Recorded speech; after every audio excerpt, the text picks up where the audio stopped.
y'all. It is Hope at Crafty Hope, and I am working in this little junk journal, which is I call it my honey bun. I think it's honey bun journal because that's what's the title of the book on the front. But this was made as part of the Transitions workshop from Robin Marie Smith, which is a free workshop that she has on her site. I'll put a link below. Hopefully, it's still there because it's a super neat way to make a journal. Um, as you can see, the page in this journal is just a piece of like craft paper that's like under paper or something that got added in here, and I'm gonna cover it all up because I'm not digging it.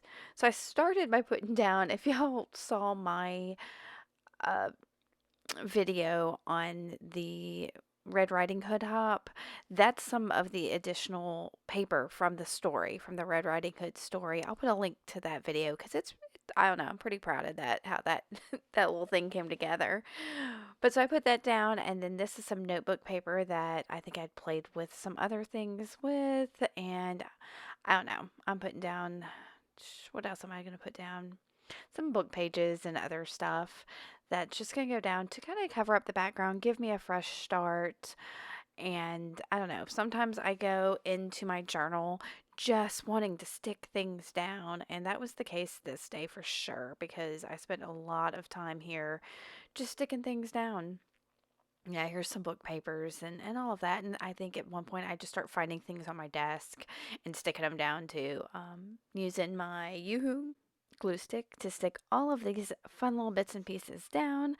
And you could use whatever kind of glue stick or medium that you like to stick things down. But this is for me a great way to start a page to kind of like get me rolling.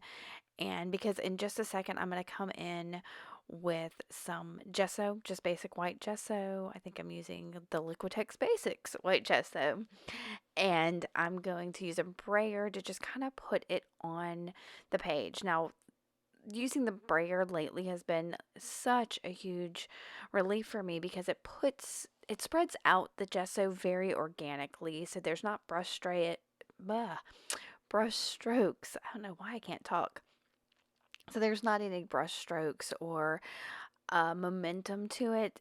That it just helps kind of push some of this collage into the background and gives you a really great base from building from there. So the main thing I end up using in this page are some rust dyed materials. Now these I had rust dyed the other day, and at some point in this video it's going to hit me, oh my gosh, I've got all that great rust dyed stuff and I'm going to run and go get it. So, and I got that, let me think. I used some of the tutorial from Art Girl Creations. I'll link that below. Um, for the rust dyeing, some of it, but I was going off of what I remembered from her tutorial and not going back and looking at her recipe. So it didn't turn out as awesome as hers usually does. So, but I'll link all that below.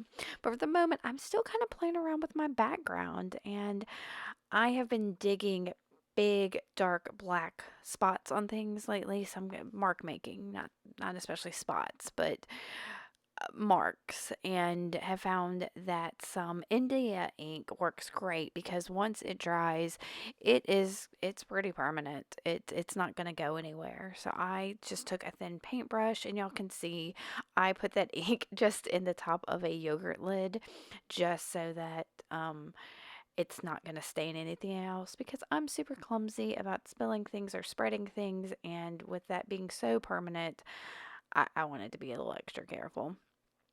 And I've pulled out some of my hand carved stamps and a couple distress oxides. I'm using right here is Twisted Citron.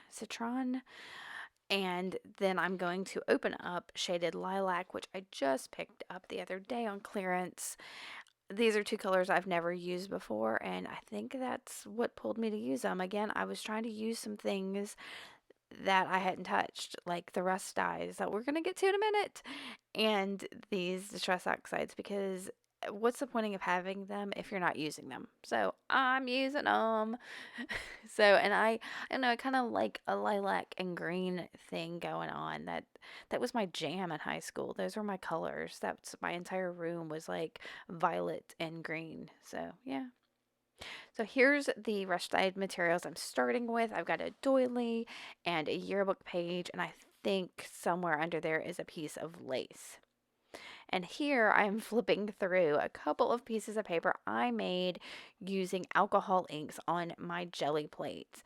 Now, I've seen Bridget Coopson do it and played around with that some, and then Tiffany did her whole live thing, I don't know, a couple weeks ago, where she played around with the alcohol inks on her jelly plate, and I immediately had to do it again.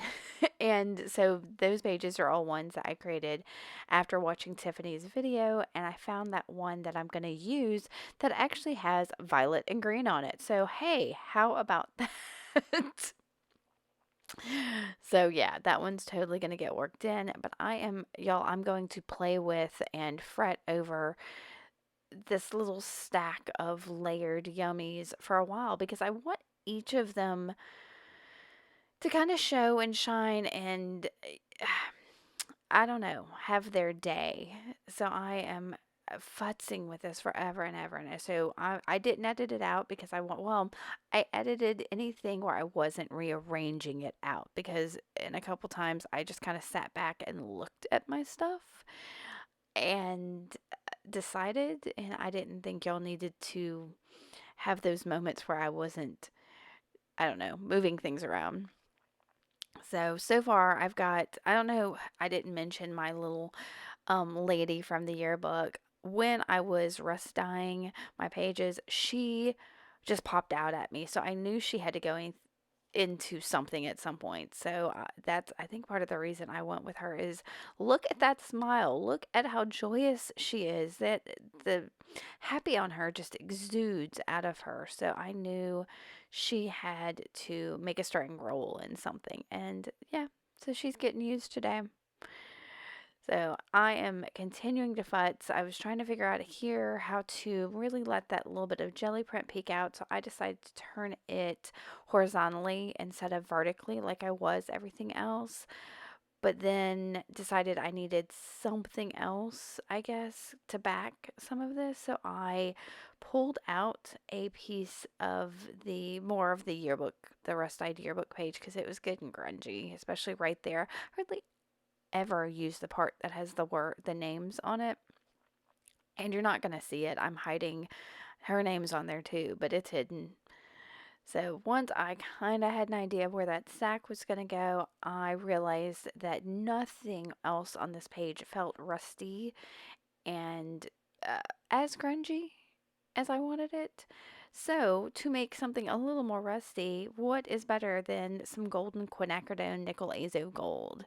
So, I've got that, and it's fairly watered down here because I just wanted a little touch of rust um, on the background.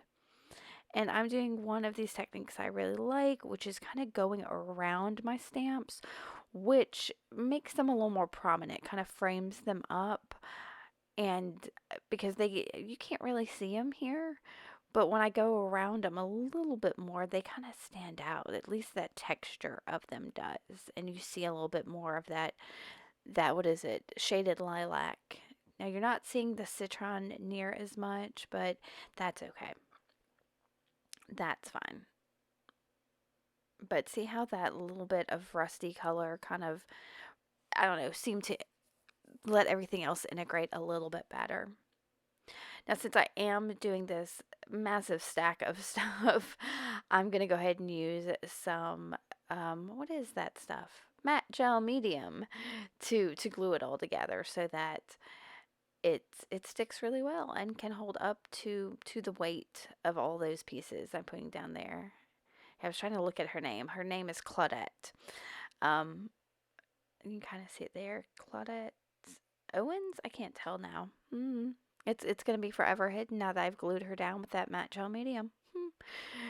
So I've got my little stack arranged there, and then I'm going to use my little pot of gel medium to weigh it down while I look for a sentiment, and I'll skip ahead because it always takes me forever to find just the right thing. And I end up using some of the Tim Holtz. I can't ever remember which ones it is. If it's the Small Talk, or I'll put a link below to what it is. But some of his sentiment stickers. And I find one that says something about happy. What does it say? I'll show you here. So I pull it out, and you can never have too much happy. And since she was so joyous, it felt right, but it didn't seem to really fit on the page the way I wanted. And so I put it back, and I started to look again. I was like, no, that one really is the one I want. So I decide where I want to cut it. And then I realize, oh, it's so stark white. It's going to be way too white on my page. So I take a little bit of that watered down nickel azo gold and go over all of that white to give it some grunge. And I'm going to stick it down.